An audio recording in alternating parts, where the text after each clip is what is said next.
Oh, yeah, y'all know why I'm excited. I'm excited because it's Wednesday, but I'm excited because our guest is in the building. Y'all, come on. Oh, you know what that means. That was hot. That was hot. All right, listen. This brother, when I say is not, you don't want to say legend, man, but legend, a comedic guru. I'll take that. Oh man, an OG, debonair, suave. That's just to talk about his looks. But we're talking about this brother. He's an actor. He's a writer. He's a comedian. He's a father. He's a husband. He's a well-rounded person. And he comes from the Midwest. He's the best. Chicago. What's up, Chicago? Chi-Town, let's go. The one and only Rodney Perry is in the building. Y'all help me welcome my boy. Hey, he coming for himself. That's like, man, he just got it.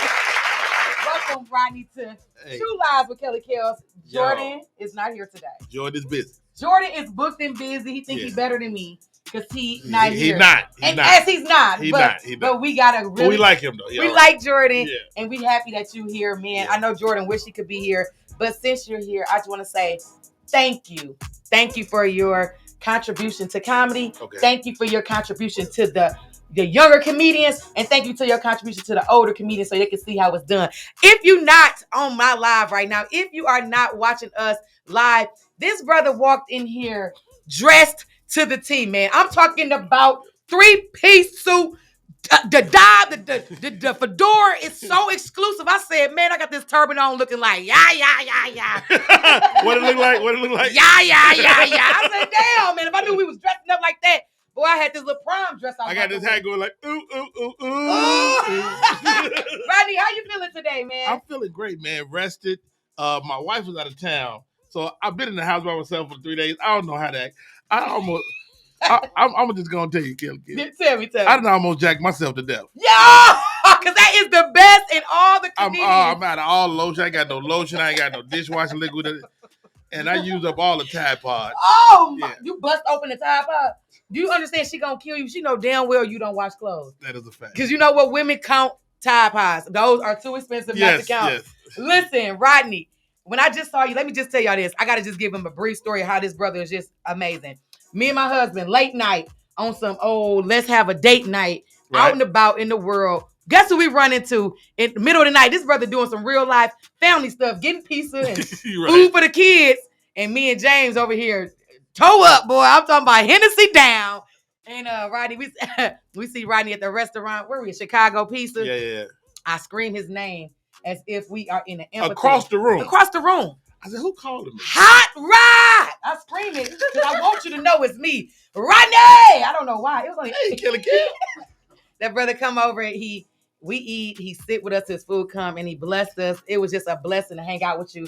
Yeah. And when I called for this interview, you said for sure, pulled right up on us, and we're going to get right to it. So, listen, you've been in the game for how long? Let us know. How long you been in the game? Man, that's a good question, man. You know, when you do the math, it don't feel right, but it's 30 plus. What you say?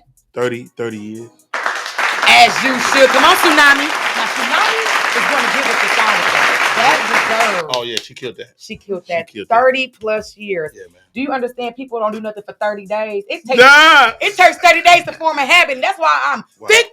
Because I can't get rid of this weight because it takes 30 days to start eating right. You said 30 years giving to this game. Yeah, man. That sometimes don't give back to you the way that you give to it. Well, I tell comics this. It's like, look, if you're in this for money at the outset, you're going to get your feelings hurt. Come on. You know, you got to love it. Whatever it is, whatever you do, whether you're a DJ or a cameraman or whatever you do, if you can love it, then you can figure out the money later. Yeah. The money going to come. It's going to come. And, it's easy to see, like I see my friends, I got friends that blew up for real. Yeah. You know, Kev's my boy, Kevin Hart's my boy, and I saw those guys blow up. But then, rather than look at them, sometimes you got to look at your own journey, man. I done bought houses. I done put kids through college, you know. And so you got to look at and just be in a perpetual state of thankfulness. Come on, grateful, gratitude. And I think that just sums it up. Being in the lane of your own helps you create those great moments for yourself. Because looking at somebody else like you'll get in an accident. Oh my God. Oh man, you'll derail. How he wrecked? Looking. Trying to figure it out. His hands off the wheel of his own car. Nigga, do they understand that you got a custom fedora in here? And I said, man, I ain't gonna lie, y'all. Before we locked in, I said, man, how much do a hat like that cost? She's like, well, I bought the hat plain. All this other stuff was added on, but the hat plain was $300. I said, U.S. U.S. currency, not pesos. I said, man, I got mad when somebody tried to charge me $60 for my fedora. I said, damn. But I understand. You got that $60 though. Yeah, but I got the $60 fedora, but every time I put it on, it rolled up like a little sweater beads on there. I said, damn, I probably should pay for one for $300. You gotta shave it. I gotta shave it. I need a lint roller. Wow. Man, but being in your own lane helps you create type of energy and stuff like that. When you said Cat Williams, Kevin Hart, and all that, man, that's okay. They know you. Yeah. When I say this, you have been on every platform, and one of the most known platforms for me that introduced me to the Rodney Perry was the Monique Show. Yes, ma'am. Wow, the Monique Show. Big ups to Monique, man. Big ups to Monique. We love you. Just a great lady, good person. And so when I meet Monique, I'm just a comic in the comedy club. Okay. So I get a call out the blue, and it's Monique. I'm in my little room, my three-bedroom apartment, Inglewood, California. Let's go. And I'm playing Madden. Fucking off a day. Let's go. A whole day. A whole day. Yeah. And it's like, hey. I'm like, hey. It's Monique. I'm like, Monique who? She said, it's Monique, nigga. I was like, whoa. Yeah, the Monique. The Monique. And we got to talking, and she was like, Rod, don't take this the wrong way, but can I take your wife on the shopping spree? Damn! I ain't met this lady face to face yet. She took my wife out, spent like $3,000 in our home. I mean, everything from groceries to furniture, just different stuff we needed or whatever at that point. And I asked her, I was like, how do I pay you back for this? And she said, you don't pay me back. Someday you bless some young comics while I'm blessing you. That's my intro to her. That's before we did anything on TV, anything movies, any of that. Win. Yeah. That is. So how do you even come from that? Like, so she take your wife on the shopping spree. Your wife like, hey, if you want to, do anything with her, you can do everything with her. Whatever you want, you can have whatever you. Matter of fact, when I'm out of town, you know what you could be doing. Do your thing. So y'all get on the show. We're a long way from the Monique Show. Wow. Okay. Before we did TV, we did radio. Okay. So we was in the studio just like this. Yay. And she had a radio co-host that didn't work out, and I got an opportunity to go in there with her. I tell you what day, it was the day after we elected Barack Obama. It was a Wednesday. Wow. I went in the studio. I ain't got the job. Mm-hmm. I don't even know there's a job. I'm just going in being Rodney, be funny. Yeah. I go into the first day. It's like, all right, we'll see you tomorrow. Now, give you my background. I did radio in LA for 5 years for free. Come on. Well, say it again for the people in the back. I did radio in LA for 5 years for free. Yeah. And so it was crazy because I'm like, you go through that, you got all this baggage in your mind, and she said, see you tomorrow. And I'm like, oh, shit. Here we go. Here we go again. Here we go again. The first day of another 5 years of free radio. And so, but my wife was like, look, the lady that took me out on the shopping spree ain't gonna have you working over there for free. No way. So come in Thursday come and go. Come in Friday. At the end of Friday, Monique's husband, Sydney, he put me to the side. Now I think I'm about to get fired. Because when a man talks to you, you do my dirty work. How you gonna get fired and you ain't got the job yet, Craig? So I think they about to let me go. And he said, hey, Rod, man, we really like you. You and Monique on the air. Y'all chemistry is everything is great. Hey, man, we want to offer you a job. And to be honest, man, I'm ashamed to say this, but we can only offer you a six-figure salary.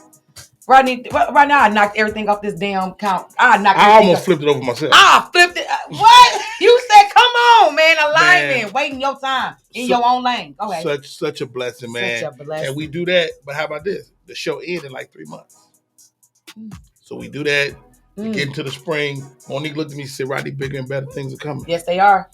And the next call I get was for the Monique Show. The Monique Show. Yeah, man. So and so BT, what I learned in my career is never say, hold up, let me think about it. Yeah.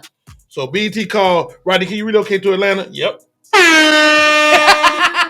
As you should. Yep. Yep. I said, yeah, absolutely, yeah. But we don't pay for people to move. Like, whatever, I'm gonna be there. Yeah. Right. I got my family. We in our 3-bedroom apartment in Inglewood, California. And I told my wife, I say, I just booked the show. I gotta leave Kelly Kellz. I gotta be in Atlanta. They called me on a Friday. I gotta be there Monday. Yeah, bye. I'm gonna see y'all when I see y'all. Everybody, adios. My family, they gonna just come whenever they can. Yeah. So Sydney and Mo called me again. Yo, Rod, did they call you? Yeah, they called me. What? You ain't excited? Oh no, I'm excited. I said, no, nigga, what's wrong? I said, well, they said they don't get no money to move or nothing. So I gotta figure out how to get my family there. Sydney Hicks. That's why people try to talk about Sydney and Mo. Let me tell you something. You gotta know them. You gotta know them. They just fair people. Yeah. He said, hold on, let me call you back. They call me back. 5 minutes. You don't take all that to do nothing. Yo, Rod, is 20 grand enough to move your family to Atlanta? Or 20 grand make me not come back to the nigga, I could have done it for 3.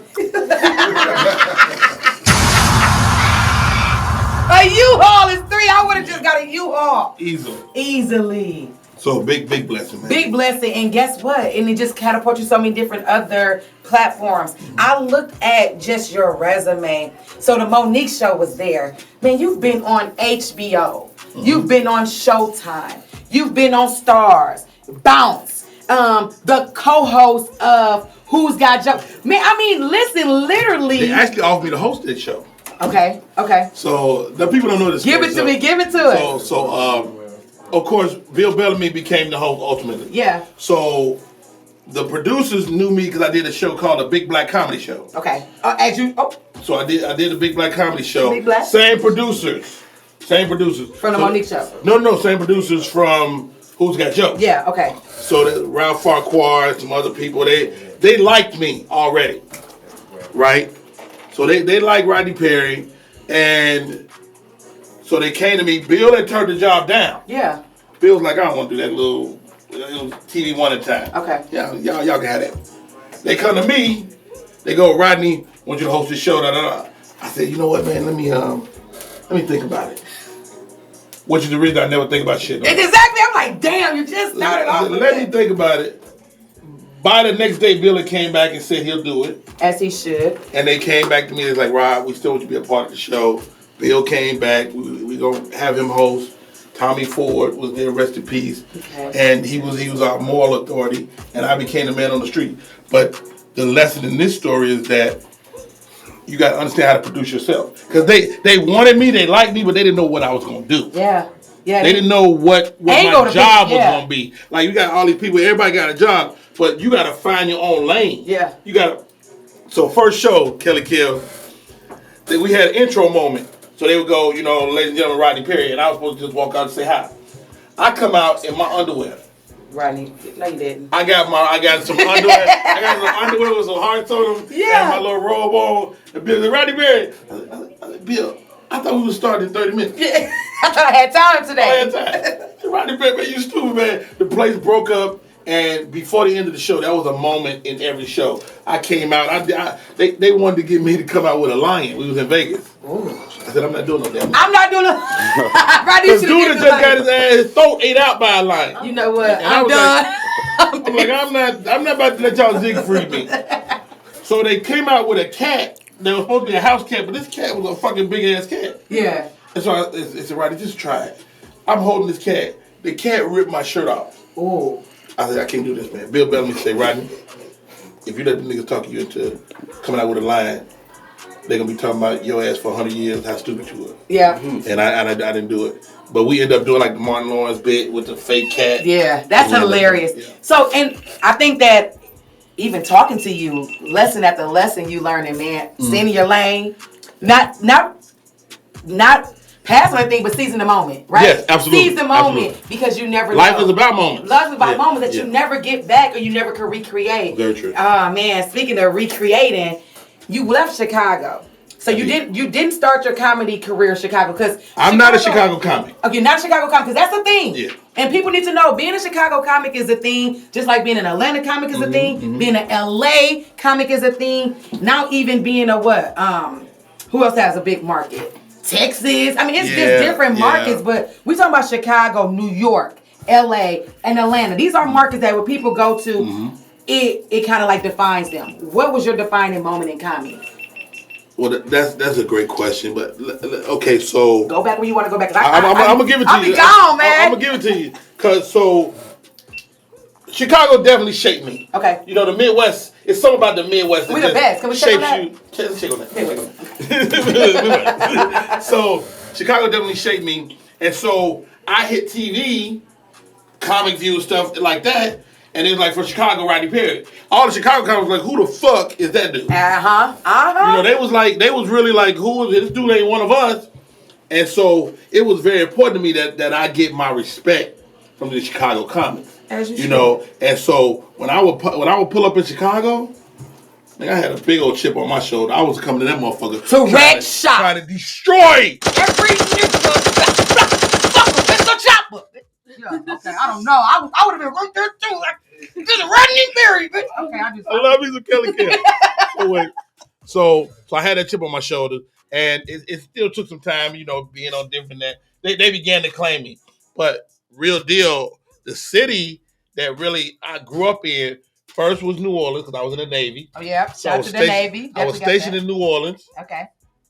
And it was people like Harry Ratchford, who is Kevin Hart's right hand now. Okay. And he was my roommate in the Navy. We go back 30 years ourselves. 7 degrees of separation, right? Or less than that, because Kevin knows Harry because of me. You know, but that's a whole nother conversation. That's a whole nother boy. They're gonna bring you back in 2 weeks. 2 weeks. Yeah. 2 weeks. What's his name? And then the Asian kid from The Hangover, Dr. Ken Jung, he was in medical school at that time. And so we was all in New Orleans, but my comedy home is the Bay Area. Bay Area. Me, Lunell, Cat Williams, Harry, Joey Wells, who was another one of the Plastic Cup Boys. We were all in that incubator together. Bo P was there. Bo P was our OG. You know, we had some great comics. Mark Curry, that was our OG. Yeah. So when you see Mark Curry on tour with Cat, that's Cat paying homage. Surely is. And he called him the top 5. I know you seen the Cat Williams put out his top 5. Yeah, I saw that. So he got the Lunell, he got Red Grant, he got Zoo Man, he has Mark, and then he's the fifth person. So, and that leads to my next question. So, being in the Bay Area, I did the Bay Area comedy competition. Yes. Right? That was like I won that in 2001. Boy, that boy bum got me something. That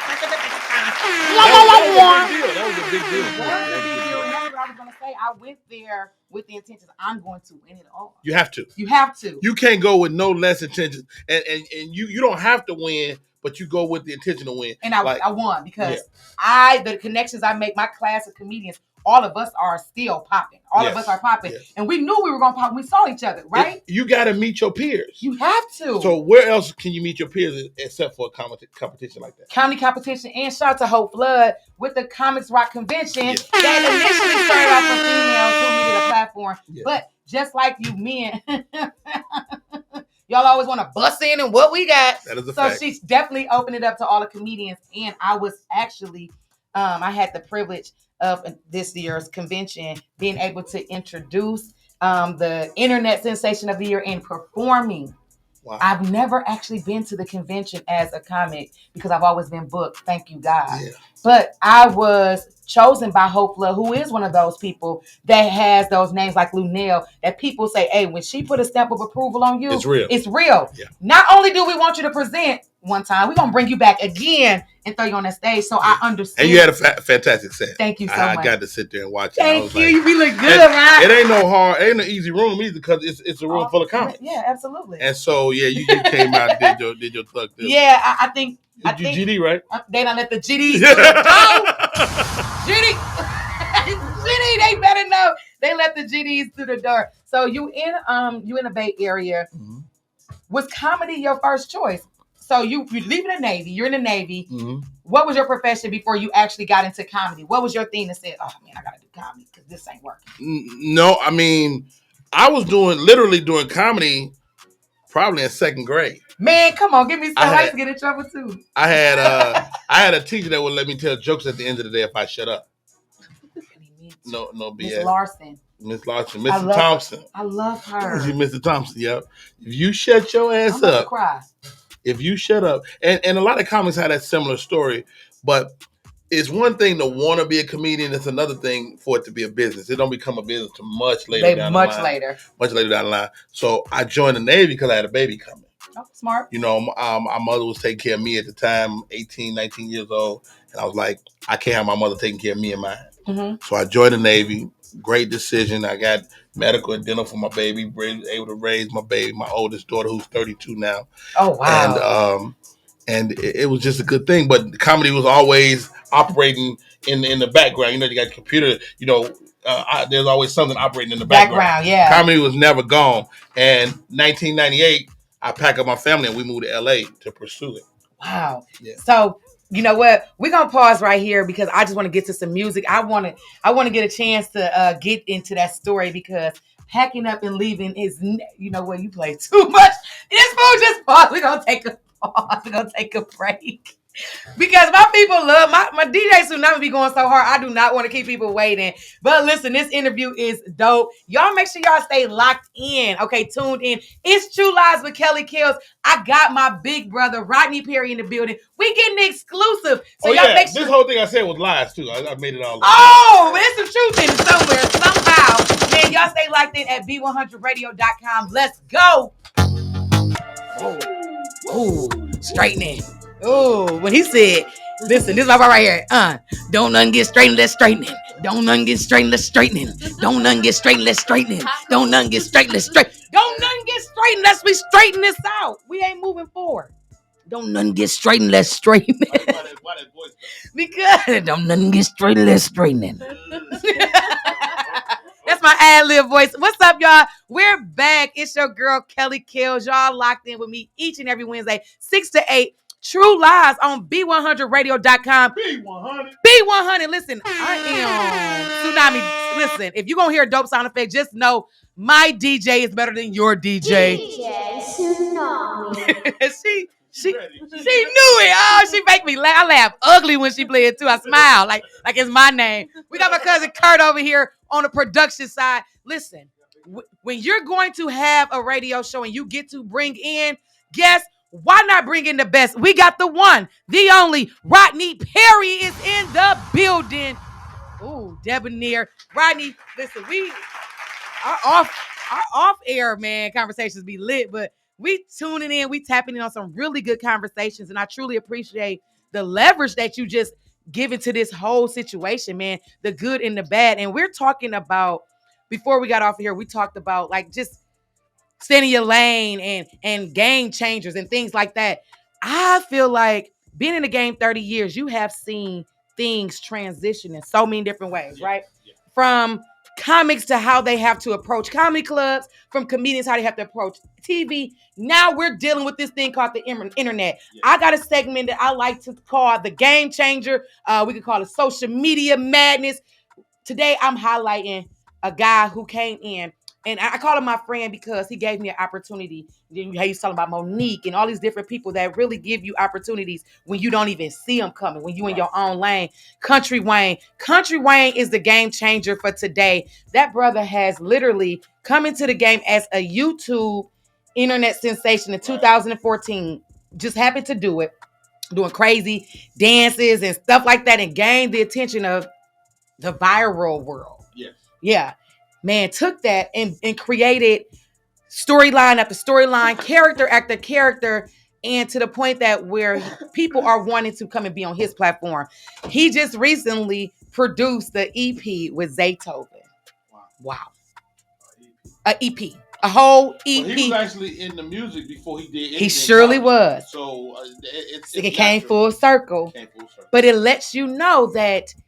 But he's a stand-up comedian too. Yes. And he's on the Mike Epps tours. And he's on these major tours. And he did an interview saying he know why he on the tour.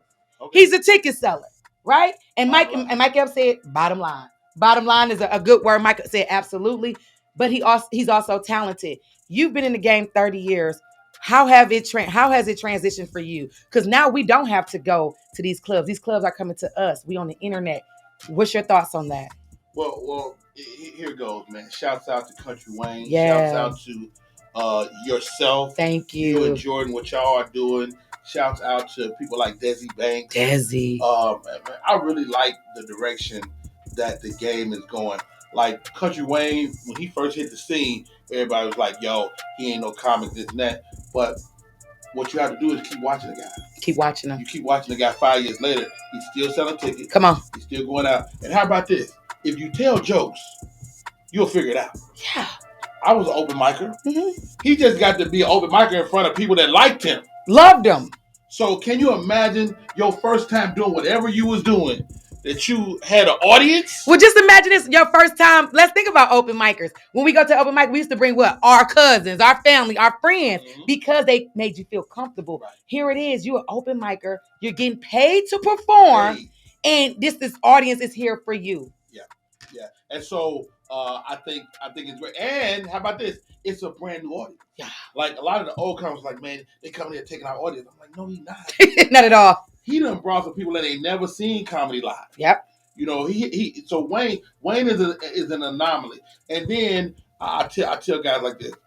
I was like, you get mad at the social media comics. It's only a handful of them for real. Mm-hmm. If you start looking at the grander scheme of the world, it's less than 50 viable internet comics in the world. And that can sell tickets, because just because you're viral don't mean that you can equate to tickets. I see it all the time. So it don't add up for everybody. So it's just a new way to get famous. You know, when I was at that juncture of my career, what I noticed, right, I was sitting there looking at the game, and all the cats that was coming home from comedy clubs and working, they was all actors too. Yeah. And so I became an actor. Yes, you did. Yes, you did. I was very deliberate with that. And so now we wanted to get on TV and film. Now your TV is right here. Your movie is right here. And you grab it every morning. And you got direct access to your fans and your friends. So you can't beat it. You cannot beat it. Speaking of that, I would be remiss not to mention your acting career, man. Actually, I'm going to start off. I know you probably think I'm going to start off with your major movies. Nope. I'm about to start off with the movies you and I have done together. We got a few movies together. I know y'all didn't know, but your girl got a little IDBM. What is it? IMDb. You know what I'm talking about. Credits. You know what I'm talking about. When I'm from Milwaukee, Wisconsin, and Rodney Perry, when I was doing a table read, they told me Rodney Perry was going to be playing such and such characters and all. I'm like, whoa, Rodney Perry in this movie. I'm famous. I thought I was famous because it was in the movie. Yes. And I still think that. I met you at the screening. Yes. And you were so delightful to me. You fixed my husband. Shirt or something. I think that shirt, something you fixed on his tie. You fixed his tie. And we was like, that's Rodney Perry. We was talking this shit while we was talking this shit like this inside of my, you know that Rodney Perry is your tie. He like, yeah, don't say shit. I'm like, and you were so personable then. And I know I couldn't even fan out because you didn't even give me that opportunity. You were so down to earth while everybody else was fanning out. I mean, they put you behind the red carpet and they was taking pictures. I think you had a little white small lady with a fan. I said, oh yeah, we got a little white lady with a fan. That's fanning. It was all type of things. But that was Civilian Life. And then we did Civilian Life and Disconnection Notice. Myron. Yeah, you did Myron movie. I wasn't in that movie. But you were definitely one of those key players that came to Milwaukee and showed us so much love. But of course, Tyler Perry is very proud of you. What else movies? Come on, just name them. Run them down because I want to. But I did a movie called Johnson Family Vacation with Tate, the entertainer. Man, listen, that is so funny. Savannah and I was just watching that the other day. Hilarious. This is classic. How about this? Classic. Kelly Kellz. Yes. I used to watch the classic people like Friday. Yeah. I wanted me a hood classic. Yeah, you got one. You know, I wanted me a hood classic. But what I learned is the family movies get more play. That's the exposure. You know, I did a Big Happy Family. Sure did. These movies this Johnson Family is 25 years old right now. Is it? I still get checks off that movie. Boy! One more. Boy! Can I get in the movie? Is it too late to get in that movie? I'm trying to get in that movie. Just a little bit late. Yeah, Timeless. So it's safe to say that we don't expire what we're doing. Our gifts, comedy and acting, and one of those things are timeless. That you get, it's like a fine wine. You get better the older you get. So I've heard comics say, and you just piggyback off of this. Man, won't they move out the way? Damn, these old niggas and everybody out the way. I said, man, if it's a lane for them, if it's a spot for them, they couldn't be out, they couldn't be in the way. You have to find out where you fit around them. Because if it's the stage keep you sharp for everything else you're gonna do. If it's behind the scenes, behind the cameras, in front of the cameras, all those things equate to the same entertainment aspect. So what's your thoughts of the get out the way? Well, first of all, you're your only competition. Come on. You know what? It's like golf or track and field. Yeah. You know, you're always looking to beat your personal best. Yeah. I ain't worried about what nobody else is doing. Not a nan. You know, and that's whether I'm in a producing aspect, whether I'm in a stage, a comedic aspect, which I am a comedian first. Yes, you are. All day, every day. But you just got to understand that if you stay kinetic in a perpetual state of working, yes, you're always moving forward. Yes. You know, my career is a testament of continuing to work. Yeah, it is. You know, and whenever I'm at a loss, I create. You know, I have a stroke 5 years ago, so I write a book after that. You know what I'm saying? Yeah. The bestseller, by the way. Go ahead. So you write a book, right? Yeah. And so then you see people doing acting, so you become an actor, and then you look up and blah, blah. So it's just so many ways to get it in this game. Do you remember during COVID? I called you, and I think you probably heard it in my voice. I was just like not in the mood, and you was like, "Listen, you are headed on the right direction. Stay focused." And you picked up on it right away. I was just calling to talk to you. I think we were just talking about like how monetizing is. Mm-hmm. We were talking about something else, but man, you understood the energy I had, and you totally shifted it and said, like, listen, you are Kelly. They want Kelly. Yeah. They want that. And so I was like, damn right.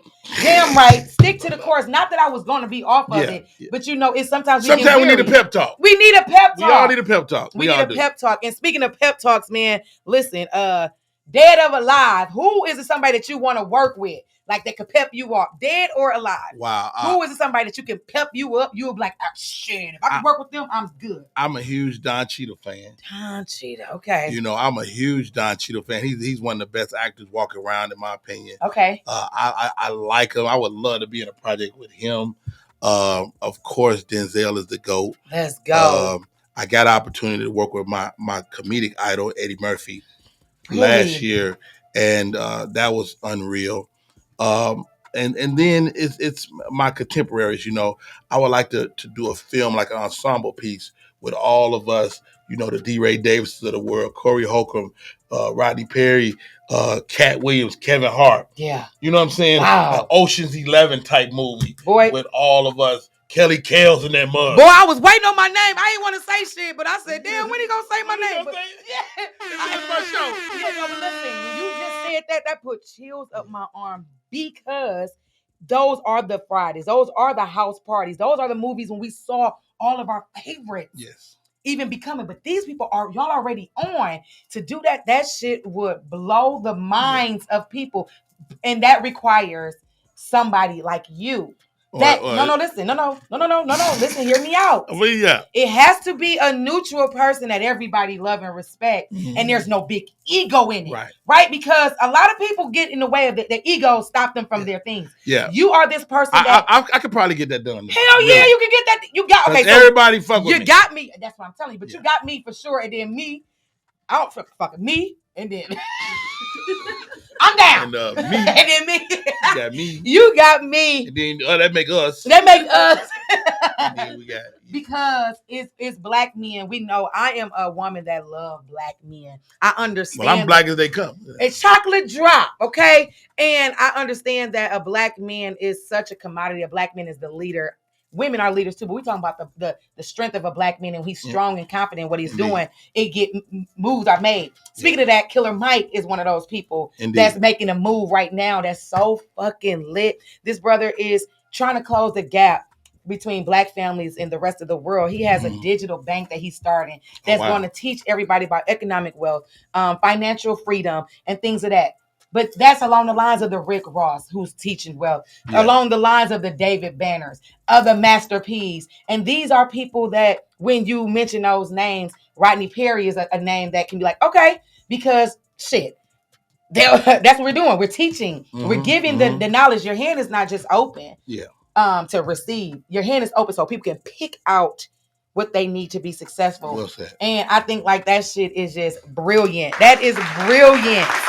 But it's no Killer Mike. Killer Mike, man. Look at it. Greenwood banking platform raises nearly $40 million. Wow. Okay. That's huge. Yeah, that's huge. That's huge. I mean, and economics is so important. And I think also what I'm hearing when I hear a story like that, I'm also hearing like family. Yeah. You know, like family, you know, the father being plucked out of the family is a lot of our problem. Yeah. Whether it's I mean, y'all probably see the way I see with my children. I'm one of a handful of fathers among my children's friends. You know, they got 20 or 30 friends. It might be 2 dads. Damn. In the home. That's real. And so that makes a difference. And in a lot of us are products of single parent homes. That puts everybody off balance. Yeah, it does. You know, it's not that a single parent can't raise a child, but a nuclear family is what it's designed for. It's easier. Yeah, it's balanced. It's easier. And you as a girl child, me as a boy child, we get to look at mama and daddy and make a decision. Absolutely. Oh, mama do certain things like that. Daddy's okay. So I was a grown man before I knew you had to make arrangements on a bill. Okay, what's it? Say it again. I'm about to lose. I was a grown man. Yeah. Because my mother always made excuse me. My mother always made arrangements. Yeah. Always. Like even toward the end of her life, and I was paying her bill. Yeah. I was like, Mama, why this bill so high? I just gave you the money. But they ain't need it all. Wow. Right. Mama, pay the bill. Right. Pay the bill, and that back to that financial freedom, because we don't know. And sometimes, sometimes in a household when one person don't, I can even just use myself. So I am not in charge of the bill. You're not. I am not. I am not in charge of the bills. None of them? I am not in charge of none of the bills, nor do I know how much they cost. Because at one point, they ain't want all that damn money. You had the job. You had the job. They ain't need all that damn money. Of course not. Of course not. Boy, why the hell would I send them $240? They only want $69. So, but having that helpmate, having that man in the home is important. And we take advantage of each other's strengths. Absolutely. You know, that might not be your strength. You might have other strengths. Yeah, I do. Don't nothing get straightened, let's straightening. The boy always look happy. That boy is always happy, but I'm not happy. I'm not happy. Ask me why. Why? Because the craziest shit is going on in the world. Dollar Tree just announced. I start off with Dollar Tree. You said because you do not play with Dollar Tree. Dollar Tree just announced that they will be selling items that cost more than $1. Oh hell no! Oh hell no! I'm about to go to. I was thinking the same thing. Everybody, we done with too long. Rodney, why would I come in here? Why am I coming in here now? Because I'm coming with the intent to come and only buy dollar items. Actually, I was a platinum member in Dollar Tree for about. You didn't even know they had platinum members. You got to spend $100 every time you in Dollar Tree to become platinum member. How many times you spend $100? Well, every time I go in there for 2 things. I'm like, all I need is some tape and some toothpicks. I'm like, how the hell did I leave out with a baby shower balloon? I don't know. Baby shower balloon? A baby shower balloon and some damn bugles. I don't even want bugles, but they're $1 and I go get them. Man, you spend $100. It's like a bottle service. A girl come out with sprinklers. The manager. It ain't. She got all her teeth. She got sprinklers. The sprinklers. Like wow. Why would I go into Dollar Tree if things are not just $1? As a matter of fact, I'm gonna go to Family Dollar. I'm gonna go to Dollar General now. No, Dollar General always had items that was more than $1. I know, but if I'm going to know with the expectation, you ain't platinum over there.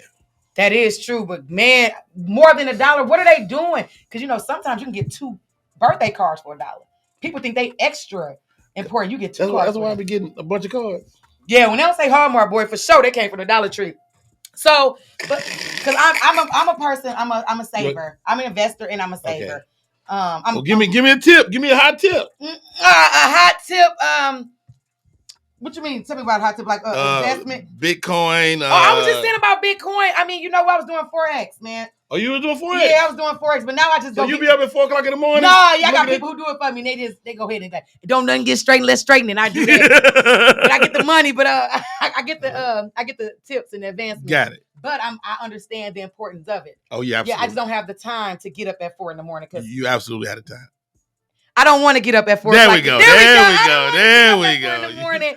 But I do know that money is like out here right now because Moneybag Yo just received 28.8 acres for his birthday from his girlfriend. Wow. You heard me? Now his wife. Girlfriend. Ari Fletcher. She bought the man some land. She bought the man some land. The one thing they ain't making no more of. No, they ain't making no more of land. 28.8 acres, and the world is in an uproar. Here it is. I'm mad about Dollar Tree selling more shit for $1, and this man got girl. And she got all her hair, so she wanted to probably raise some horses on that property. I was thinking. So she can get some fresh off the tail. So I think they're trying to outgift each other. For her birthday, he bought her a matte gray Rolls Royce with a pink grill. They're young, they're vibrant. She started off as an Instagram influencer model, right. 5.1 million followers. Wow. Me and my husband, we number people. We did the math. We seen she spent about 1.5 million on the property. On the property. Now there's nothing on the property. It's in Georgia? It's in Georgia. Oh, wow. Good for her, man. That's good stuff. What's your thoughts? 28. This is not her husband though. I mean, it's gonna be. It gotta be, boy. And I tell you, how about this? You ain't getting the land back. So it's your ass if you want this back. But I mean, they definitely battling on the gifts, man. I mean, God, they I gotta step my game up. That's why I told James. I said, man, I ain't gave my wife nothing like that. James got me some pajamas for my birthday. Told me, ooh, you gonna like these? I was like, yeah, everything about me seems tired now. Wow. Listen, we about to go right back because I got some more stuff that I want to talk about. You heard about Rick Ross? Oh, we got to talk about Rick and Rose when we get back. Make sure y'all stay locked in. We're here each and every Wednesday, 6 to 8. It's your girl, Kelly Kellz. I got my guest in the building, Rodney Perry. B100 each and every time you pull up. Let's go.